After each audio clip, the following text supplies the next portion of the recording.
Wow! Oh no! Ah! Ah!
Okay, here we are.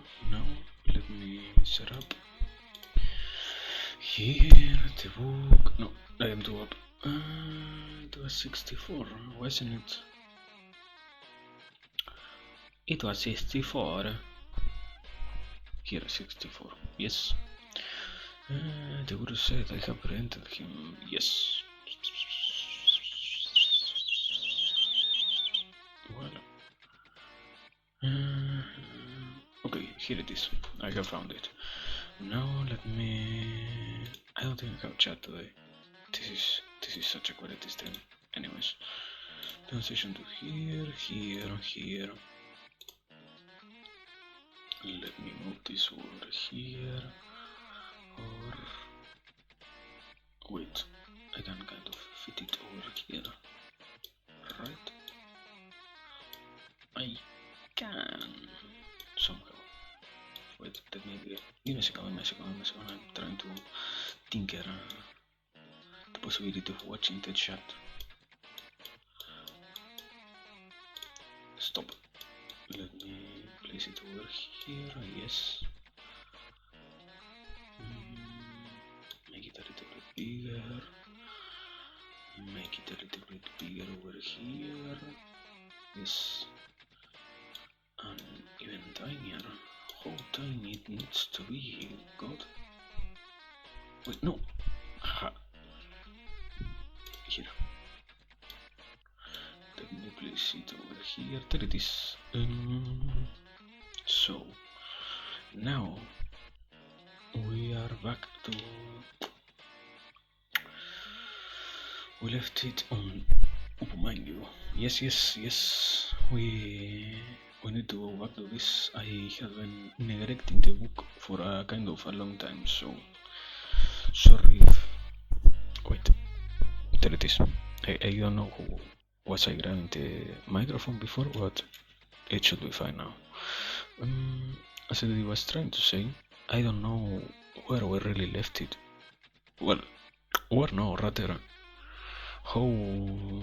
I think I was kind of very at that point worn out, but at the same time I wasn't that much mentally ready to continue with this whole book, and more than anything else with the fact that I have to, yeah, I forgot about it, I have to have some external sources and all of that always ready, because it isn't an easy read as it seemed on a first glance. So okay, now we have this, and well, sorry if I didn't say it before. Hello, Kaden, as always. Hello, bot watchers. Hello, everybody who's lurking. And well, right now, nothing else to say. So we left it, or more correctly to say, we will retake it from here. The Guru said, I have prevented him from eating anything, and he must be annoyed. Let us then go looking for him. The Guru went with his Shishyas into the forest and began to shout, Ho Upumanyu, where are you? Thank you for lurking, Kaden. Upumanyu heard his master's voice and answered loudly, Here I am at the bottom of this well. His Guru asked how he got there. Upumanyu replied, I ate the leaves of an arka plant and they made me blind. I could not see anything and I fell into the well. His Guru then said, Give praise to the Aswin twins, who are the physicians to the Devas, and they will restore your sight. At his master's word, Upumanyu began to hymn to Aswini twins in slokas from the Rig Veda. You have existed since before creation, O firstborn beings. It is you that are displayed in this marvelous universe of 5 elements. I wish to attain to you by the faculty of hearing and of dhyana, for truly you are infinite. You are the very cause of prakriti and of the intelligent purusha that pervades that unfolding. You are birds of exquisite plumage, perched on the body that is like a tree. You are without the 3 attributes that are based in every soul. You are incomparable. Wait, what? Did I zoom in? Did I zoom in even more? Oh no, I changed the zoom. Oh no. I don't know, I had the possibility with this fucking shit. I hate this a little bit more than yesterday now. Anyways, going back to what I was saying.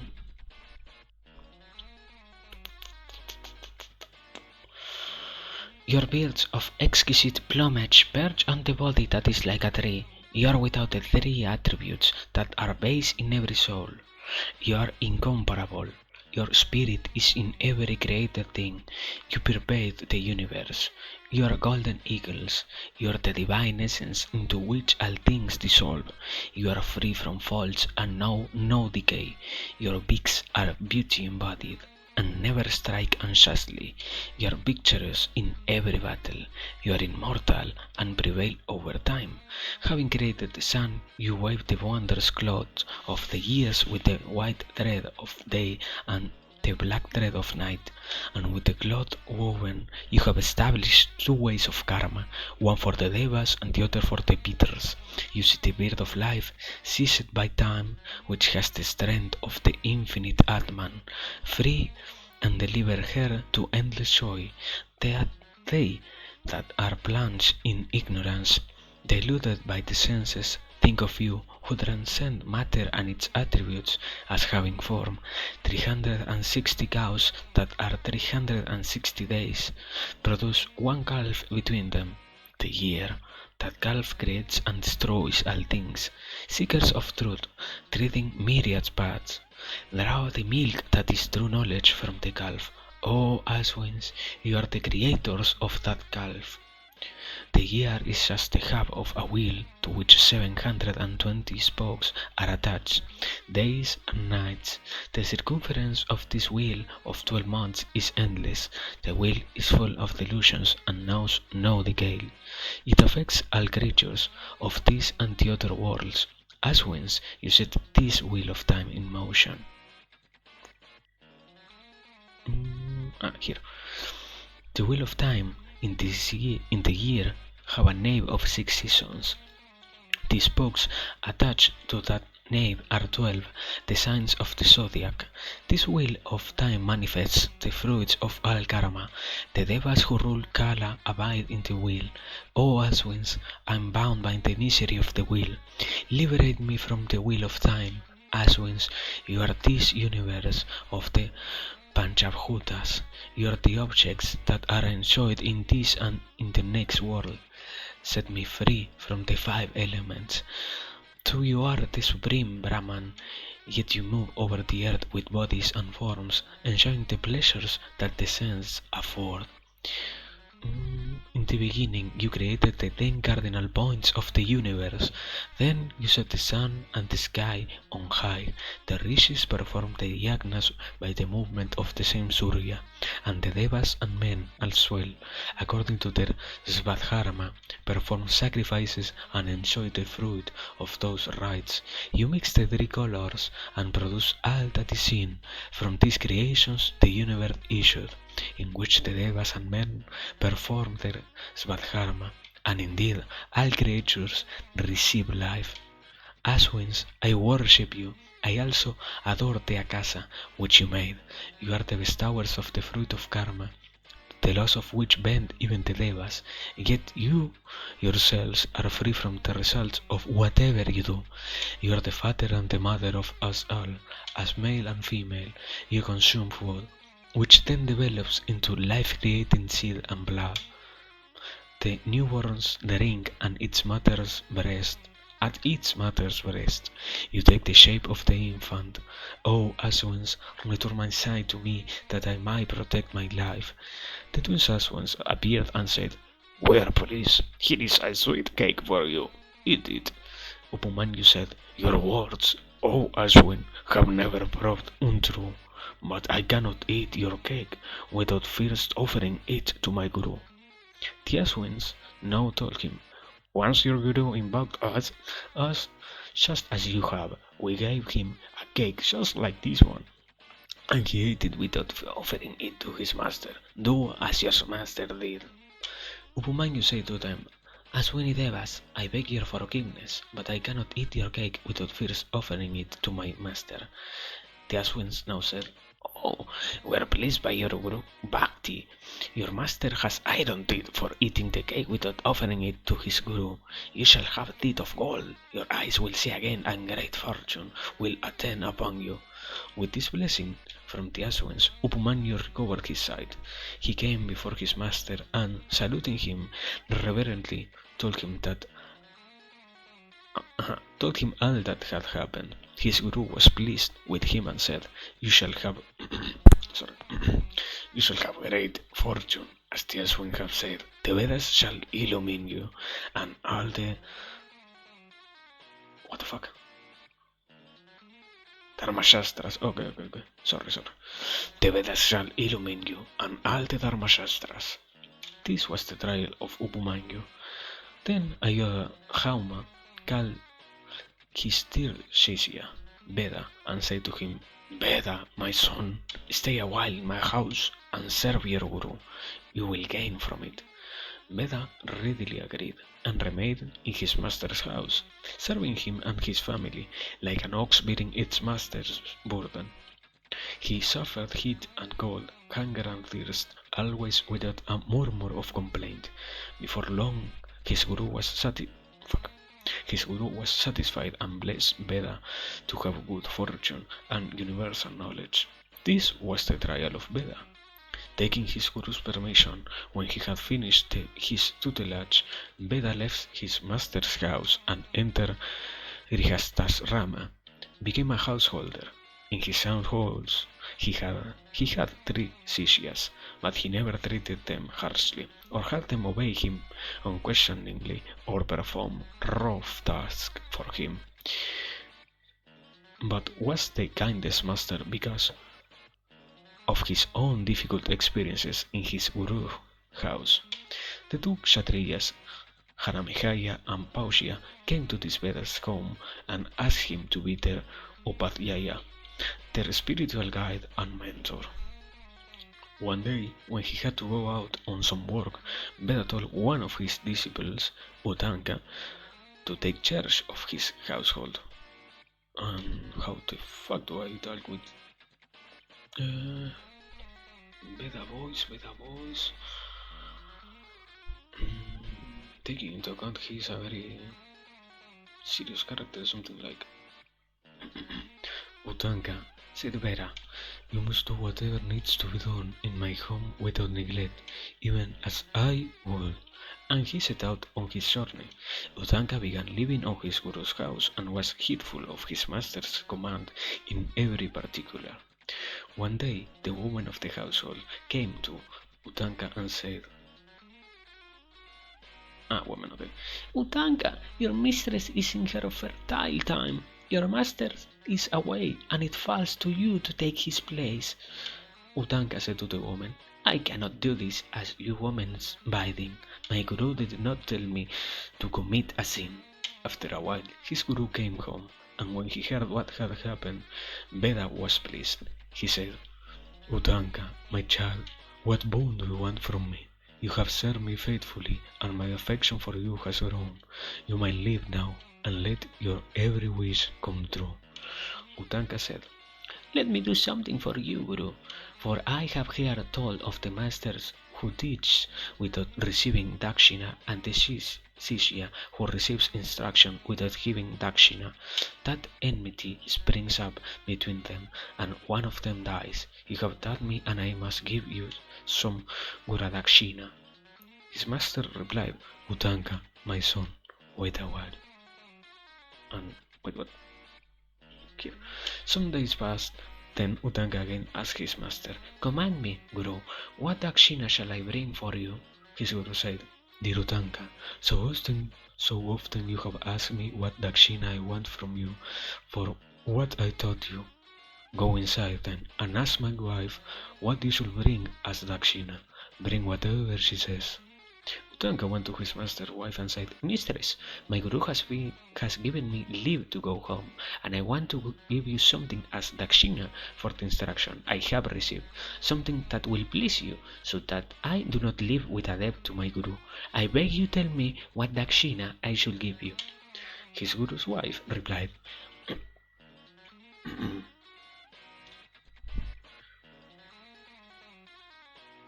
Go to King Pausha. No. Go. Give me a second. Go. Something feminine, but not fucking. Oh, yeah. We can try this. Go to King Pausha and beg him for the earrings that his queen wears, and bring them here. The fourth day from today is a sacred day, and I want to wear those earrings when I serve the Brahmanas who will dine with us. Do this for me, Utanka. If you succeed, you will find good fortune. If you fail, what fortune can you expect? Something like that. Utanka went away to fetch the fucking god. Stop. There it is. Okay. Utanka went away to fetch the earrings, if he could. As he went along, he saw a bull of extraordinary size and a man of huge stature mounted upon it. That man said to Utanka, Eat the dung of this bull. Utanka refused. The man said again, Utanka, eat it. Your master ate it before you. Now Utanka agreed and ate the dung and drank the urine of the bull. Then he rose respectfully, washed his hands and mouth, and went to meet King Pausia.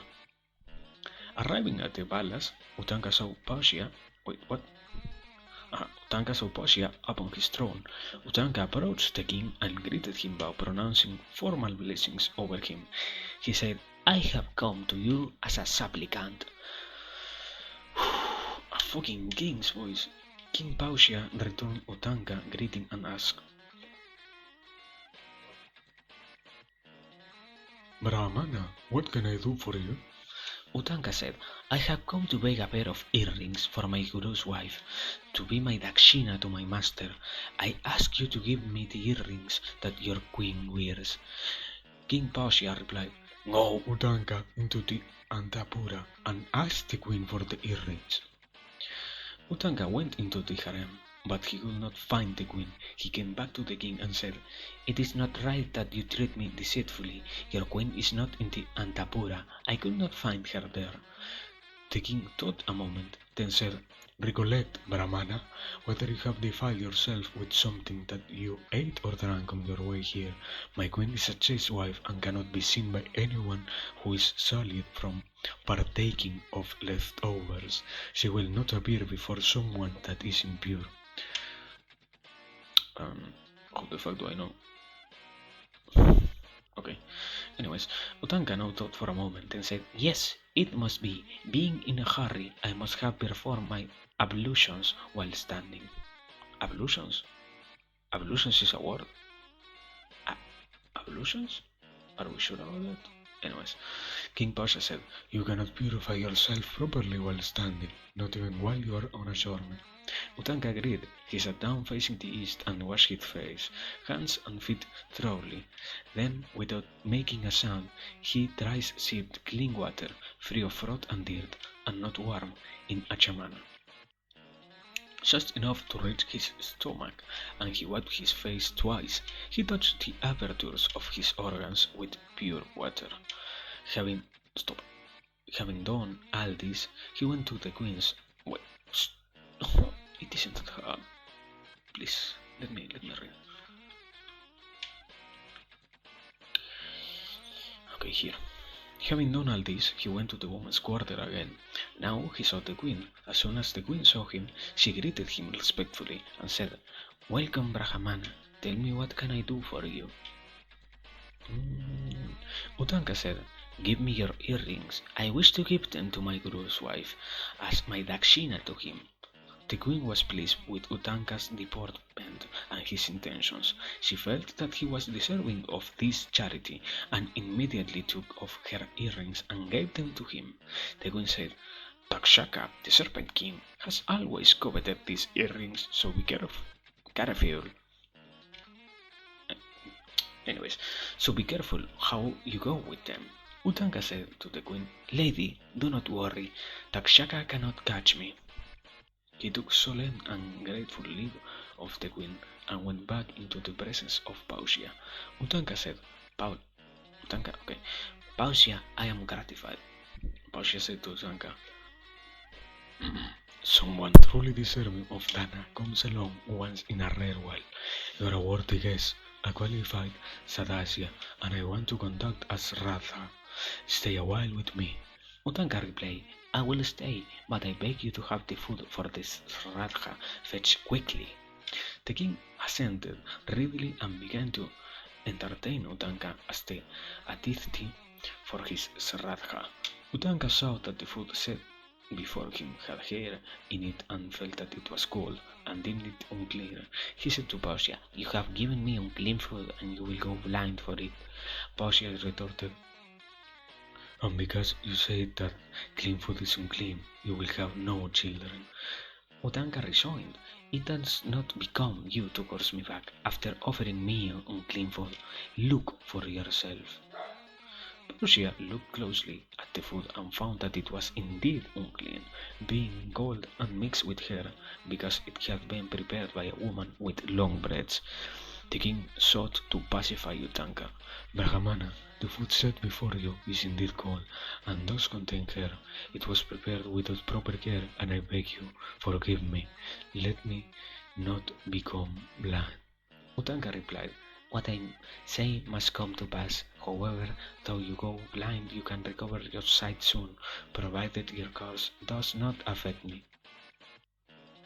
Pausia said to him, "I cannot revoke my curse, for my wrath is not appeased, but you cannot know this because a Brahmana's heart is as soft as freshly churned butter, even if his words carry a sharp razor, but this is not so with the Kshatriya, whose words are soft as freshly churned butter, but his heart..." What? Is this repeating itself? Anyways, "but his heart is like a razor and hard, because I am a Kshatriya and unforgiving. I cannot withdraw my curse. Go your way now." Utanka said, "I showed you that the food was unclean, and so now you were pacifying me. Besides, you first said that because I said the food was unclean, when it was in fact clean, I will not have children. But the food is unclean, so your curse cannot affect me. Of this I am certain." And Utanka left with the earrings. On the road, Utanka saw a naked beggar coming towards him, most strangely, for sometimes he was visible and at others he vanished. Utanka put the earrings on the ground and went to bathe in a wayside tank. The beggar flashed up, seized up the earrings and ran away. Utanka completed his ablutions, purified himself, bowed worshipfully to the gods and his gurus, and went after the thief as fast as he could. With some effort he overtook him and laid hold of the fellow. At once the naked one was no longer a beggar but Takshaka, who dived down into a hole in the ground. Once in, Takshaka sped down into his realm, Nagaloka, the underworld of serpents. Utanka remembered what the queen had told him and tried to pursue the Naga. With a stick, he tried to excavate the hole into which Takshaka had vanished but could not make any headway. Indra saw his distress and sent his Baghra to help him. The thunderbolt entered the stick and plunged along the hole, tunneling its way like lightning. Utanka went in and down after the Baghra. He saw Nagaloka, amazing and magnificent, seemingly infinite in extent, with hundreds of palaces and elegant mansions, with turrets, domes, and high arcades, full of the most enchanting parks and gardens for sports and for love. Awestruck, Utanka sang the praises of the serpents with these slokas. O Nagas, subjects of King Airavata, splendid in battle, pouring forth astras in battle like clouds full of lightning driven by the winds, many-formed, radiant and handsome, with eared studs of many colors. O children of Airavata, you shine like the sun in the sky. On the northern banks of the Ganga are many habitations of Nagas. I regularly worship the great serpents there. Who but Airavata would want to move under the burning sun? When Airavata's brothers, the Haratirashtra, goes forth, 28,008 serpents follow him in train. You who move near him, and you that remain at some remove. I worship all of you that have Airavata for your elder brother. I worship you also, O Takshaka, who once lived in Kurukshetra and the Khandava Vana, to have the queen's earring from you, Takshaka and Aswasena, O constant companions that dwell in Kurukshetra on the banks of the Ikshumati. I worship Takshaka, younger brother, the lustrous Srodasena, who lived in the Tirtha Mahadekyumna in order to become lord of the Nagas. To he paid homage to all the great Nagas, the Brahmana Rishi, Utanka did not get the earrings. He felt thoughtful. He looked around and saw two young women at a loom weaving a piece of cloth with a fine shuttle. Using black and white threads, he saw a wheel with 12 spokes, torn by 6 boys, and he also saw a man astride a blazing magnificent steed, and he addressed these mantras to them resonantly. This wheel that has 24 cantos for the changes of the moon also has 300 spokes, 6 boys, the seasons, keep it always turning. These women are Prakriti, ceaselessly weaving their cosmic cloth with threads of black and white, creating countless worlds and the beings that live on them. And you who sent down the thunder, who protect the universe, who slew Brita and Namuchi, O illustrious one wearing a black robe, reading Uchchaisravas, charmed up from the bottom of the sea, the horse that is an Amsa of Agnideva, Lord of Fire, I bow to you, Paramatman, Lord of the Three Worlds, O Purandara. Then the man on the horse said to Utanka, "This is a fucking goal, how the fuck do I make a..."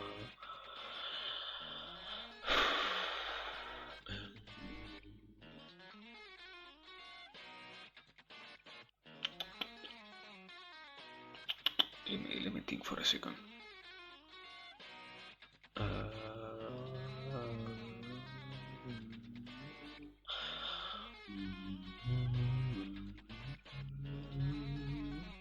I am no, that one was already used. I am no. I am pleased with your worship. What boon shall I give you? Utanka replied, "Let me have power over the Nagas." The man said, "Breathe upon this horse." Utanka blew his breath onto that horse. From every aperture of the horse's body, dreadful flames and smoke issued to consume Nagaloka. Shocked, she Singed and terrified, Takshaka flew out from his palace with the earrings and gave them to Utanga. I beg you. Oh, okay, the Utanga now. I beg you, said the Naga King, take back the earrings. And Utanga did. But having recovered his earrings, Utanga realized, this is the holiday of which my guru's wife spoke. I am so far from their home. How will I give her the dakshina in time? The man in black said to him, ride this horse, Utanga, and he will bring you to your master's home in a moment. Utanga mounted the horse and immediately arrived at his guru's house. It was morning. His master's wife had bathed and sat combing her hair, thinking of how she would curse Utanga if he did not return in time with the earrings. Utanga entered his guru's home, greeted his master's wife, and respectfully gave her the earrings. And now what the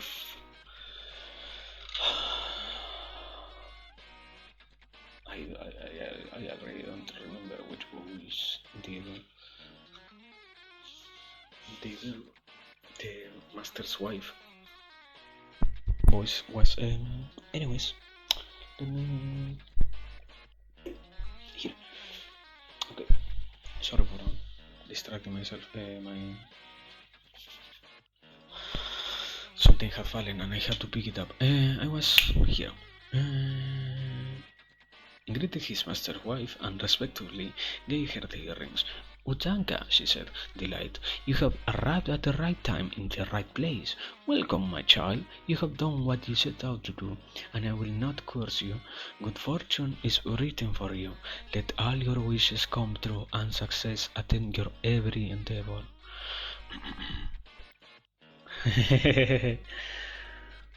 What? I don't know. I probably had already seen it, but hello Bingo. At this point I am already entranced in whatever it is I am reading. I am not really paying that much attention to the meaning of the words. Mostly I am trying to pronounce them correctly, taking into account that on every single paragraph there is always an Hindi Hindi word that I need to correctly pronounce or guess how to pronounce at the very least.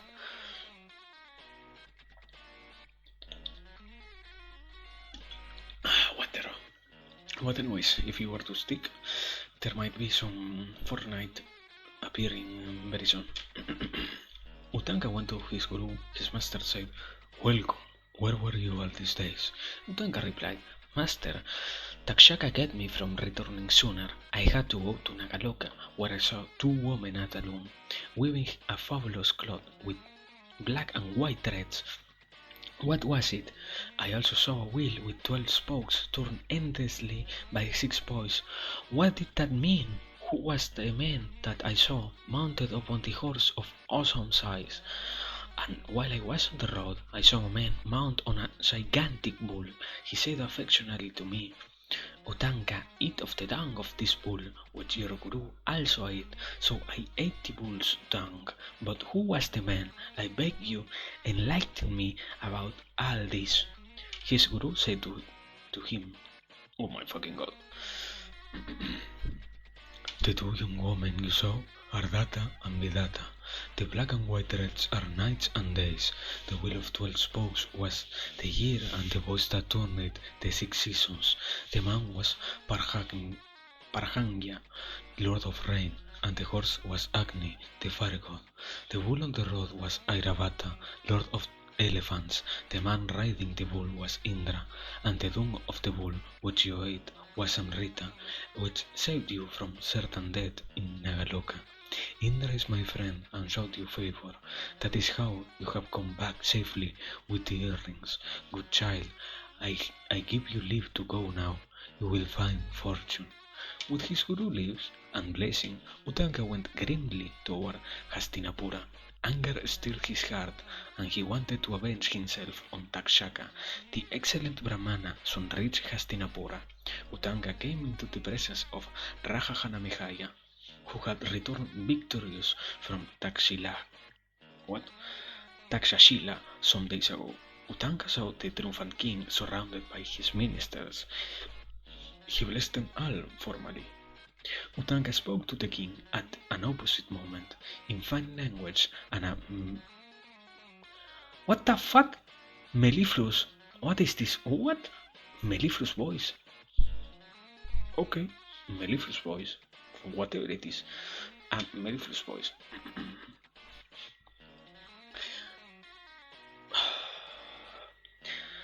Raharashivaha, best of kings, how is it that you waste your time childishly when another critical matter demands your attention? Soti said. Hanamehaya saluted the noble Brahmana and replied, Hanamehaya, okay. I am discharging the dharma of my royal line by spending time with my subjects. Tell me, what is the urgent matter which has brought you here? The great Brahmana Utanka, distinguished by his fine deeds, replied to that munificent king, Oh Raja, the matter is urgent because it concerns you, so make haste to attend to it. King of kings, Takshaka took your father's life, and you must take revenge against the vile snake. The time has come, I believe, for the vengeance ordained by fate, so avenge the death of your great father, whom the vicious Naga stung without cause, and bore him into the Panchavkutas like lightning striking a tree. Takshaka, most evil of Nagas, is so drunk with power that he dared bite your godlike sire, scion of your race of Rajarishis. Cunning beyond measure, he persuaded Kashyapa, prince among physicians, to turn back when that rishi was on his way to save your father. It will be fitting for you to burn Takshaka in the fire of a Sarvayagna, a sacrifice of serpents. Rajan, command the Sarvayagna to begin instantly. It is the only way to avenge your father, and with this sacrifice you will do me also a great favor, for most virtuous Kshatriya, the malignant Takshaka once obstructed me when I was on a crucial errand for my guru. Here, Sati continued. Hearing this, the king's fury against Takshaka was kindled. When Utanka said, inflamed the Kshatriyas like she poured into an Agnikunda, grief welled up inside Hanamehaya, and he asked his ministers for an account of his father's journey to Swarga. When he heard the circumstances of his father's death from Utanka, he was stricken with pain and sorrow. Here ends the cantonem pausia of the Adiparva of the blessed Mahabharata. Asclepias gigantea. Okay, Asclepias gigantea. Something that is there. I don't know. Asclepias gigantea. Canto for Pauloma Parva. Yeah! Sutavuras Rava, son of Romaharshana and a master of the Purunas, stood before the rishis of Naimishavana during the 12-year sacrifice of Saunaga Kulapati. He had studied the Puranas with meticulous devotion and knew them thoroughly. Hands folded, he said, stop! He said respectfully to the sage, and knew them thoroughly. I already lost my pace. Hands folded, he said respectfully to the sage, I have told you the story of Utanka in detail, and his tale was one of the reasons for King Hanamehaya's Sarvayagna, his snake sacrifice. What holy ones do you wish to hear now? What shall I narrate? The rishis replied, Son of Ramaharshana, we will ask you whatever we most want to hear, and you must recount the stories one by one. Our master Saunaka is at worship in the sacred Agni-Griha. He knows the divine lessons of the Devas and Asuras. He knows well the Itihasas of men, the Nagas and Gandharvas. Further, Sati, the learned Saunaka, is the chief priest at this yagna. He is able, keeps his bratas faultlessly. He is wise, a master of the Shastras and the Arangyaka, speaks only the truth, is a lover of peace, mortifies his flesh, and performs tapasya by the loves laid down for austerity. All of us revere him. It is only proper that we wait for him, and when he sits upon this Darkhasana, you shall answer whatever that best of Bihas wants to know from you. Soti said, so be it. When the Mahatman sits with us and asks me to, I will tell you sacred tales that deal with a variety of subjects. After a while, having finished all his karma, having worshipped the Devas with prayers and the Peters with Tarpana, the great Brahmana Saunaka returned to the Yagnashala, where the other rishis of stern bows sat relaxed, with Sati before him, and when Saunaka sat among their Ritviks and Satyas, he spoke to them. Wait, what? What the fuck? That's it? Okay, Paloma Parva continued. Saunaka said, Saunaka. How the fuck does Saunaka sound?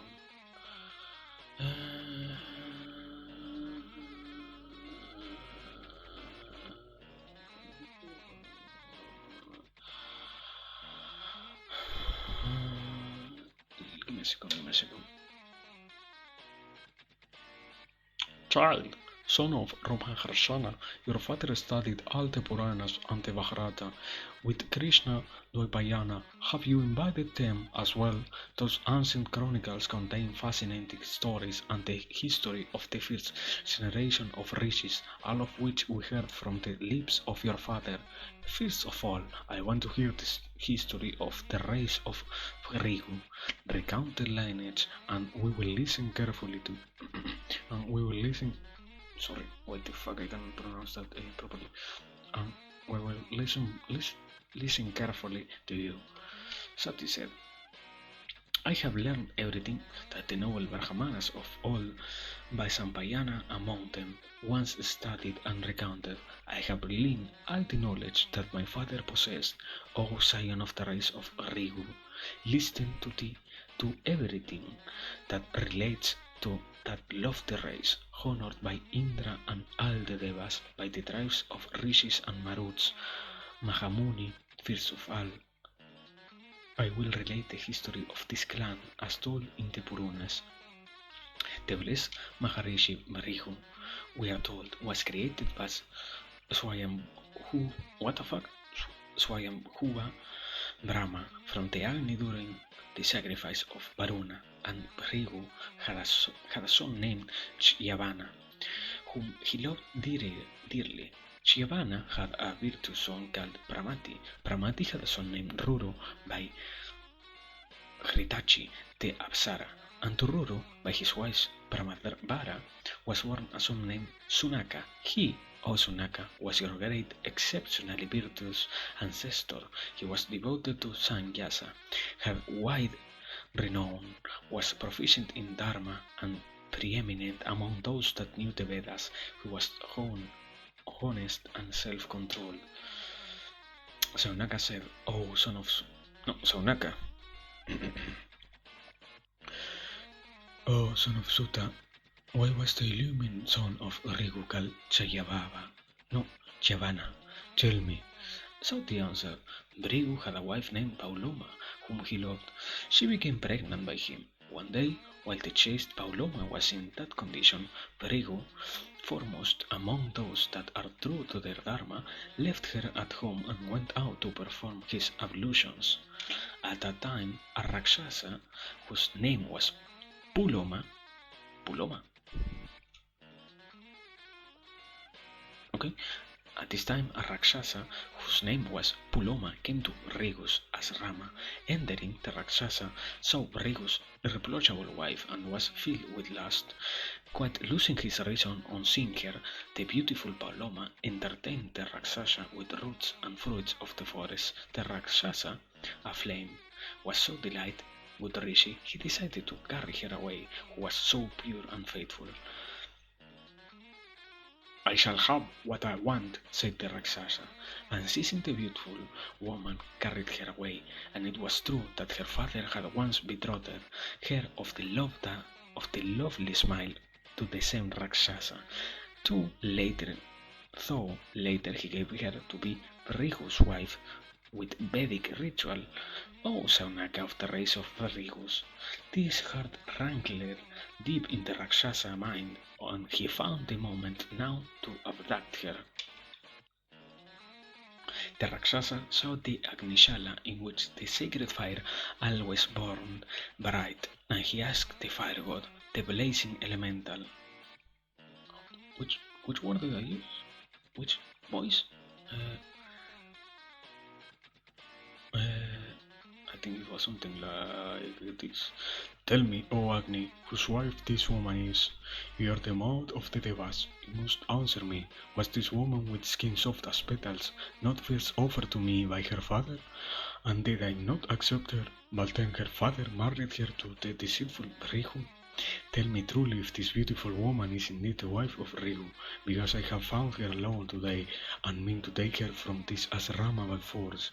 If she is the same woman, my heart burns to think that Rihu has this slender-waisted woman who was my betrothed. So they continued. Again and again, the Rakshasa asked flaming Agni if the woman was Brihu's wife, and the god was afraid to answer. O Agni, said the Rakshasa, you dwell within every creature, as the witness of their Papa and Pungya. Worshipful Agni, answer me truly.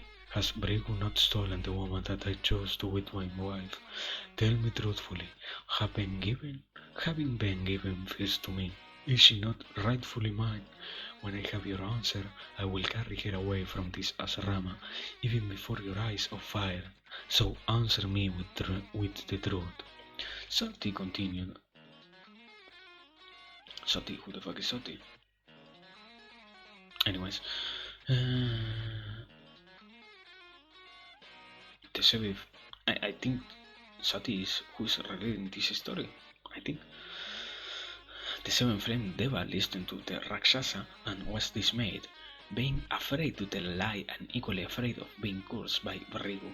At length, the god replied, hesitantly and slowly, you did indeed first choose Pauloma, O Rakshasa, but you did not marry her with sacred rites and mantras. Her father gave this renowned beauty to Vrigu because he wanted Vrigu's blessing. She was not formally given to you, Rakshasa. Rather, Rishi Vrigu made her his wife with Vedic ceremony, and me for witness. This is she. Yes, I know her. I dare not tell a lie. O best of Rakshasas, lies never find honor in this world. That's it. What? Canto 6. Pauloma Parva continued. Sati said, O Bragamana, the Rakshasa heard what Agni said, in a flash assumed the form of a boar, and carried Pauloma away as fast as the wind, even as quickly as thought.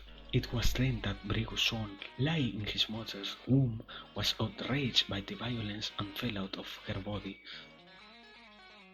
What? For this he was called Giovanna. The Rakshasa saw the infant drop from his mother's womb, shining like the sun, and he instantly released Pauloma, fell down and became a mound of ashes.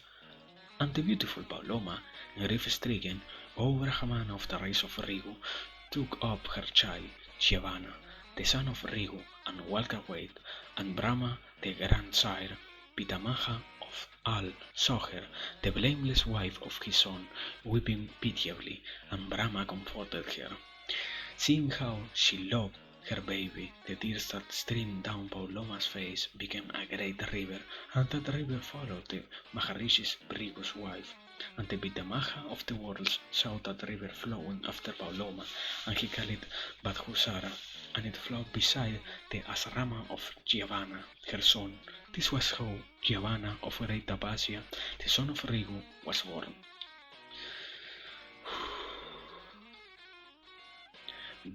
Rigu saw his child Giovanna and its beautiful mother, and the Rishi flew into a rage and demanded, How? Rigu? Who the fuck do I... Who told the Rakshasa about you that he came to carry you away? Oh, you with the sweet mind, the Rakshasa could not know that you were my wife. Tell me who told him that I can curse the one who did. Pauloma replied, owner of the 6 gunas, Agnideva identified me for the Rakshasa who carried me away while I wailed like a Kurari. Your splendid son saved me, for when the Rakshasa saw him being born, he released me, fell down and turned into ashes. Brigu heard this and was furious. In rage he cursed Agni, saying, "You shall eat all things, clean and unclean." What the fuck? What? Okay. Canto 7. Pauloma Parva continued. Satisfied and enraged by the curse of Rigu, Agnideva roared at the Rishi. "Brahmana, what is this rashness that you have shown me? What was my fault? Who did everything, both to keep dharma and to speak the truth, impartially? The Rakshasa questioned me, and I answered truthfully. A witness who lies about something that he knows ruins his ancestors and his descendants for 7 generations, above and below. He who suppresses the truth that he knows is equally guilty. I could also curse you, except that I hold Brahmanas in high regard." Uh, what? Probably taking into account that Shiva. Let me go back to. Wait, I think I stop over here. I think. Taking into account that Shiva is probably, based on what I have already read, a god who somehow has seen everything, or more, not like a god, like a multiversal existence, so to speak, in freaky terms. A being that has seen almost everything there is. There is probably a universe where potatoes are alive and where he basically saw them exist. So I will guess so.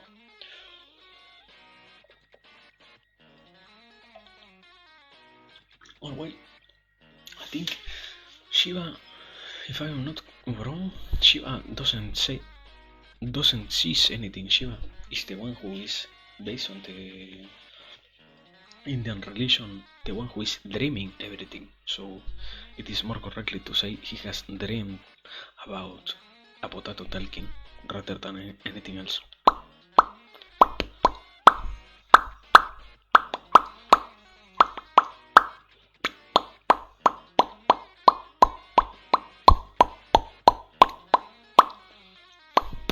There it is, there you have it. I don't know if you claim every single one, so let me check just in case. 1, 2, 3, 4, 5, 6, 7, 8, 9, 10. Yes, you got 10. Haha. So thank you, Ginko. Now, back to what I was saying. He who no, sorry. He who suppresses the truth that he knows is equally guilty. I could also curse you, except that I hold Brahmanas in high regard. You do know all about me, Brigu. Yet I will tell you about my attributes again. So listen. Multiplying myself with tapasya, I assume myriad forms. At the daily Hotra everywhere, at sacrifices that last for years, where any holy rites are performed, builds upanayams, weddings, deaths, and at other yagnas, the devas and Peters are worshipped and appeased by the ghee that is poured into my flames as offering, as prescribed in the Veda. The devas are the sacred waters. The Peters are also the waters. The devas and the Peters have equal rights to the yagnas, darshas, and purnamasas. The devas are the Peters. What? The devas are the Peters and the Peters the devas. They are identical beings, worshipped together and separately too. During the different phases of the moon, the devas and the Peters consume what is poured into me. I am known as the mouth of the devas and the Peters on Amavasya, the new moon, the Peters, and during Paurnima, the full moon, the devas are fed throughout my mouth, partaking of the ghee poured into me. Brigu, being as I am, the mouth of the devas and Peters, who shall I then eat all things clean and unclean? Then Agni too deeply for a sorry. Then Agni thought deeply for a while and withdrew from every place in which he burned, from the daily home of Brahmanas, from all long sacrifices, from all holy rites and every other ceremony, deprived of their alms and bashats, their swadhas and swahas.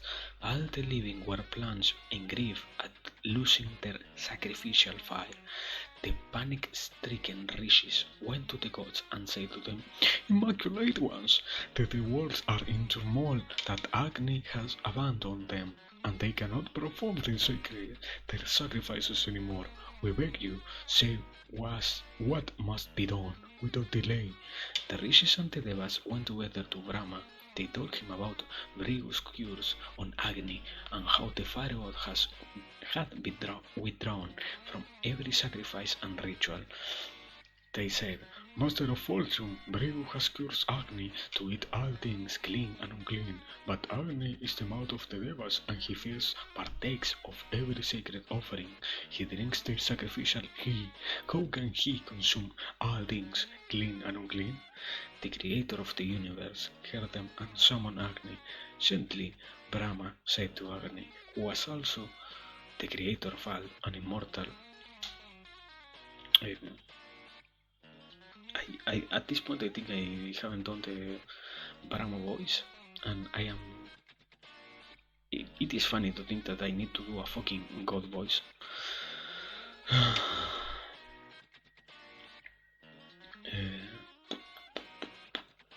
Let's do it. Oh.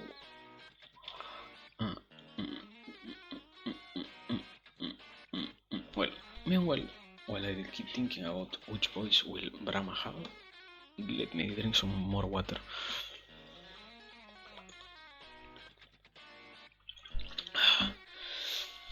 And also, I will want to check how much have I been going already. Only for an hour. Okay. Orphan. Aside from that, I have my list of words ready all along, and it seems we aren't needing to use them so much, at least for now. So I will really say that is great.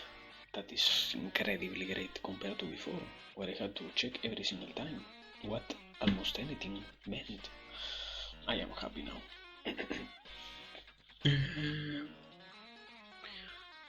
You create and destroy the worlds, you preserve them, you support every sacrifice and ritual throughout the 3 worlds. You must not flout your dharma, so the sacred rites are interrupted. You who consume the sacrificial ghee, who are the lord of all things, why are you being so foolish? You alone are always pure in the universe, and you are its only eternal foundation. I say to you, not all of you shall partake of all things, clean and unclean. Only the flames of your baser parts shall devour all things alike. Your body which, dwelling in the bellies of carnivores, devours flesh, shall also eat all things, clean and unclean. And as everything touched by the sun's ray becomes pure, so shall everything that is burned in your flames be purified. O Agni, you are the supreme energy, born from your own power. Then, O Deva, by your own Tejas, let the Rishi's curse come to pass. Continue to receive the habits offered into your mouth, the offering that is yours and that which is for the other Devas. Agni replies to the Pitamaha, "So be it," and he left to follow Brahma dictate. The Devas and the Rishis also went to their homes, quite delighted. The Rishis performed their rituals and sacrifice as before, and the gods in heaven and all of creatures of the world rejoiced, and Agni also rejoiced because he was free from having to sin. Thus, O Saunaka, owner of the 6 qualities, the Maharishi Brigu cursed Agni once in time out of mind. This is the ancient legend about Pauloma, the death of the Rakshasa, and the birth of Yavana. Wow. Canto 8, Pauloma Parva continued. Soti said, O Brahmana, Brigu's son, Jivana Muni fathered a son by his wife Sukanya, and that was the illustrious Pramati of dazzling vitality. Pramati sired in what? Pramati sired in Ratachi a son called Ruru. Ruru begot on his wife Pramadvara a son called Sunaka. I will tell you in detail, O Rishi, the entire story of Ruru of boundless Elan. Listen to it now, in full. What the fuck is Elan? I should search for that word, shouldn't I? Anyways, once there was a great rishi called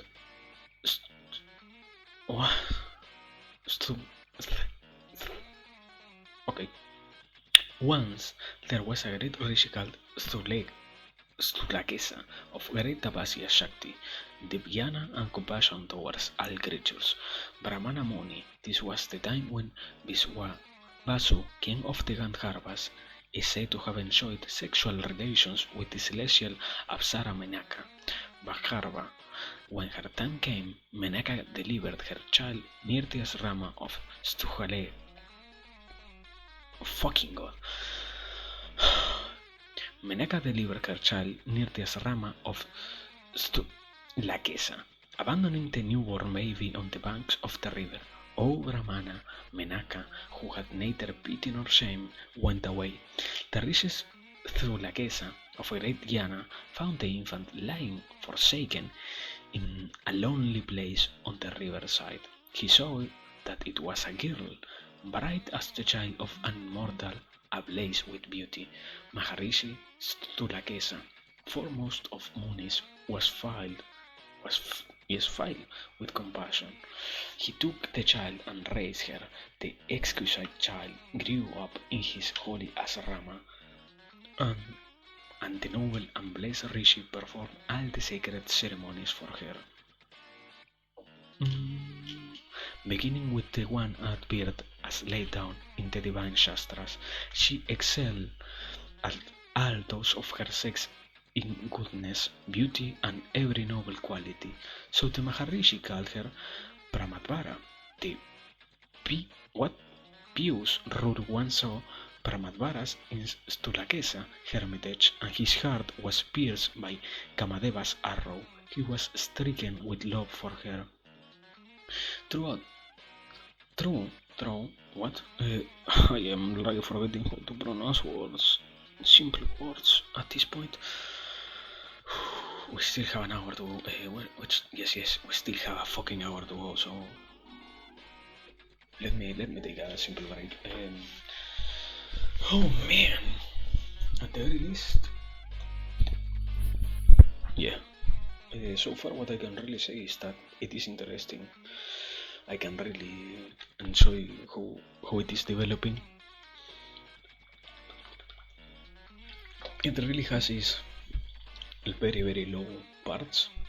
I think it is in that sense the same as with the Bible, that there are parts where literally there are only names, so it is fucking boring. Yes, but now we are dealing with with interesting histories at the very least. So I wouldn't say it is bad. We're only working on it a little bit more. Now I think I can continue. I was on through his friends. Ruru told his father Paramati, son of Regu, about his love. Paramati went to Stulakesa of renown and asked Pramadvara's hand in marriage for his son. Her foster father gave the maiden Pramadvara in betrothal to Ruru and fixed the wedding for the day when the Vargadaivata Nakshatra Purva.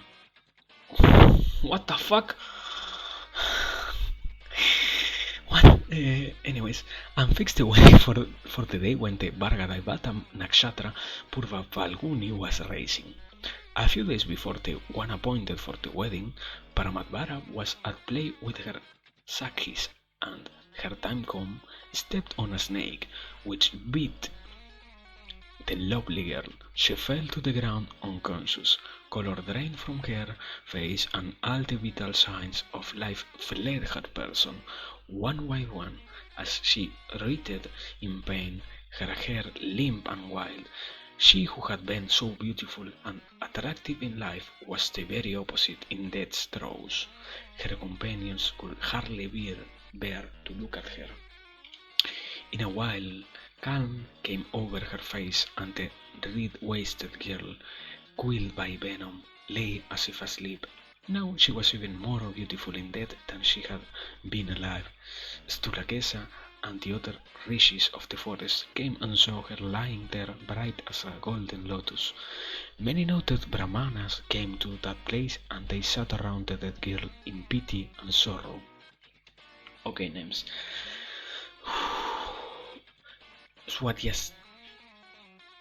Swadhyatreya,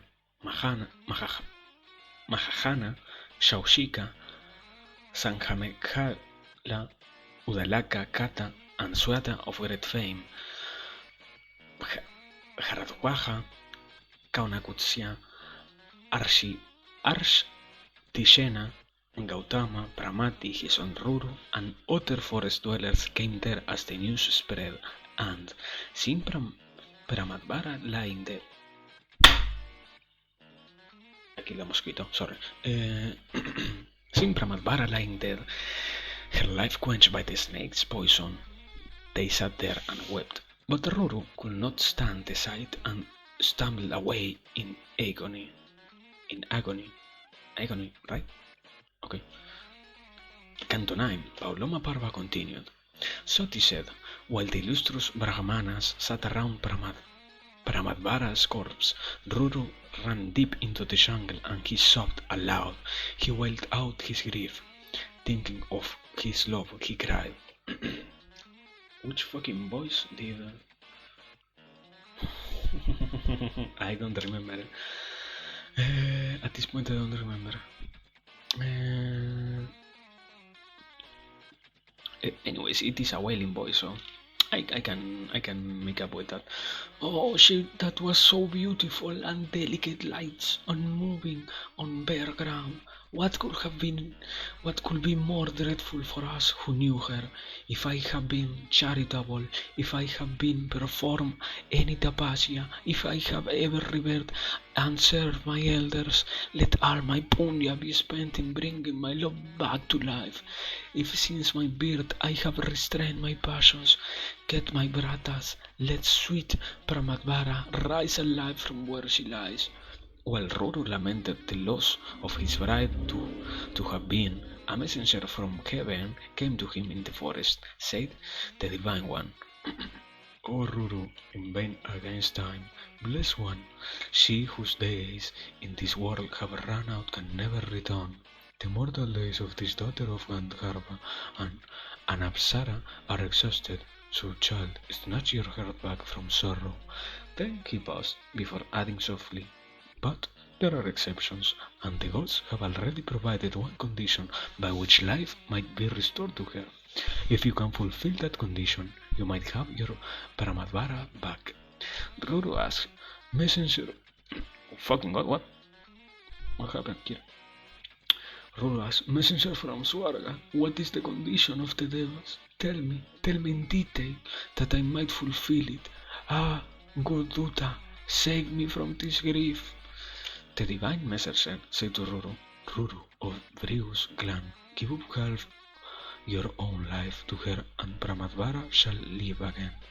Never hesitating, Ruru cried, I gladly offer half my life if my bride returns to me, lovely as she used to be. Then the Gandharva king and the divine messenger, both of them splendid and great, stop, what? Here. Went to Dharma Araha, the Lord of Death, and said to him, if it pleases you, Lord, let Pramadvara's life be restored with a portion of Ruru's life. Great. Well,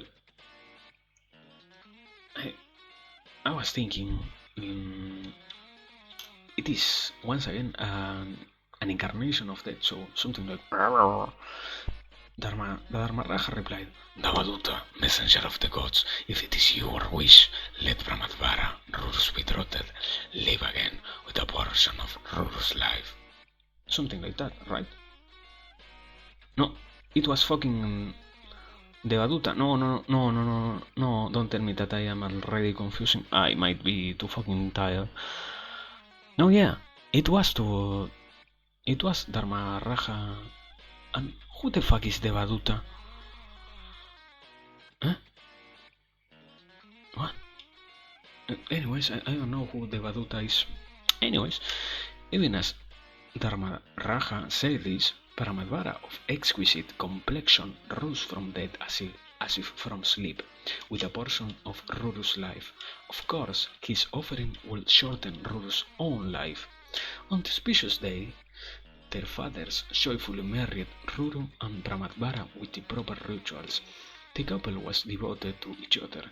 Ruru had a rare wife, lovely and bright as the filaments of a lotus, and he swore to wreak vengeance on all serpents for the snake that had bitten Pramadvara. Whenever he saw a snake, he would become furious and kill it with some weapon. One day, O Brahmana, Ruru went into a great forest, and he saw an aged serpent of the species called Dondubha lying on the ground. Ruru raised his staff in wrath, even like the Yamadanda, to kill it when the Dondubha spoke to Ruru. I have done no harm, O Brahmana. Why do you want to kill me in such anger? Wait, what? Why so many empty pages? What? Anyways, Canto 10, Pauloma Parva continued. Sauta continued. When Ruru heard what the snake said, he answered, A snake bit my wife, dear to me as life, and I swore then that I will kill every serpent I saw. That is why I will now kill you with my staff. The Tundubha said, O Brahmana, the snakes that bite men are a different species from us. Why should you kill Tundubhas who are serpents, but in name, who are prey to the same misfortunes as other snakes, but do not share their venom? We have the same sorrows, but not the same strengths or choice. It is a mistake for you to kill the Tundubhas. Rishi Ruru listened to the snake and saw how it trembled with fear, unlike a serpent. Though it was indeed a snake, but more like a human, and he did not kill it. Ruru, owner of the 6 great attributes, asked the snake, Tell me, O Dundubha, who are you really that lie here as a snake? The Dundubha replied, Ruru, I was once a rishi and my name was Sahasrapat. The curse of Brahmana transformed me into a snake. Ruru asked, O beasts of snakes, why did Brahmana curse you? How long will you be a snake? That isn't the word. That isn't the voice of Ruru, right? Anyways, wait. Why are every? This is the last one. I am already there. Anyway, Canto 11. Pauloma Parva continued. Sauti continued. The Dondubha said, Dondubha. Long ago, I had a friend called Kagama. He had considerable spiritual power by his tapasya and was short-tempered and rash of speech. One day, while he performed the Agnihotra, I made a snake of grass and playfully tried to scare him with it. He fainted from fright, but when he regained consciousness, that honest rishi, who always kept his vows, cursed me in anger. Since you made a snake of grass to frighten me, become a snake yourself, and as powerless as a grass snake, for you shall have no venom. Oh, Muni, I knew how powerful he was by his penance. I bowed low before him, with folded hands and a pounding heart, and said, My friend, it was only a jest to make you laugh. I beg you, pardon me and take back your curse. Seeing me desperate, the sage was moved to pity. Still breathing hard, he said, I cannot revoke my curse and you must become a snake. But Muni, when Brahmati's pure-hearted son Ruru appears before you, the curse will end. You, my friend, are that same Ruru. When I have my true form back, I will tell you something that will benefit you. The Dundubha was transformed before Ruru's eyes, and he was again an illustrious Brahmana, radiant as the day. He said to the powerful and peerless Ruru, "Best among created beings, sparing a life is the highest virtue, and a Brahmana should never kill any creature. A Brahmana should always be gentle and non-violent. This is the most sacred injunction of the Vedas. A Brahmana should be versed in the Vedas, a Vedang and Vedangas, and should inspire all men with faith in God. He should be kind to all creatures, truthful and forgiving. His prime dharma should be to study and remember the Veda. The dharma of the Kshatriyas is not for you to be stern, to wield a scepter and to rule his subjects. Is the dharma of the Kshatriya." It is incredible. Listen, O Ruru, to how the race of serpents perished at Hanamehaya's Sarpa Yagna fall, and how a great Brahmana, Astika, master of the Vedas and potent with spiritual powers, delivered the Nagas. Oh man, that that is completely fine. That is really a good place to leave it for now. Oh my god, how incredible. I love it. When the books wants it, it is the fucking best. When it doesn't want it, it is horrible. But when it, I don't know. I cannot say anything right now. It is a lot. What a great ending lines. What a lovely part. So we have 2 viewers. Is there any editor, right? Let me check. Let me twitch.tv dot dot dot dot anyways, how much did we read for today? An hour and 17 minutes. Nothing, literally nothing. Anyways, I did what I could, and we ended it correctly, so to speak. So, oh yeah, I wanted to write this person for a long time, so let me copy this link. Yes, time to write someone and end it here. More viewers. What are bots? What are you speaking about? On a TV? What? Okay.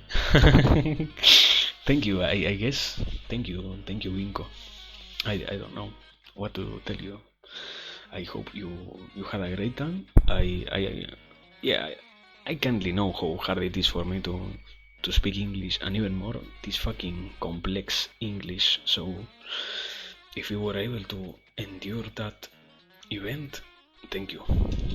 And well, anyways, as I was saying, time to raid somebody.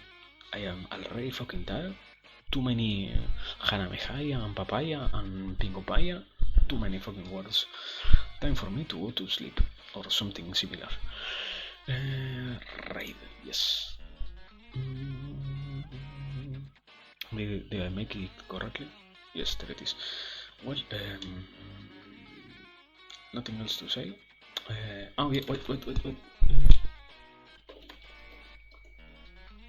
That, just in case, let me copy that, and well, that's it. Oh no, you know what? I still have some time. I will open it just in case to check. No, well, yeah, I won't delay it anymore. You directly hit the copy key, it seems. Anyways, right now, thank you.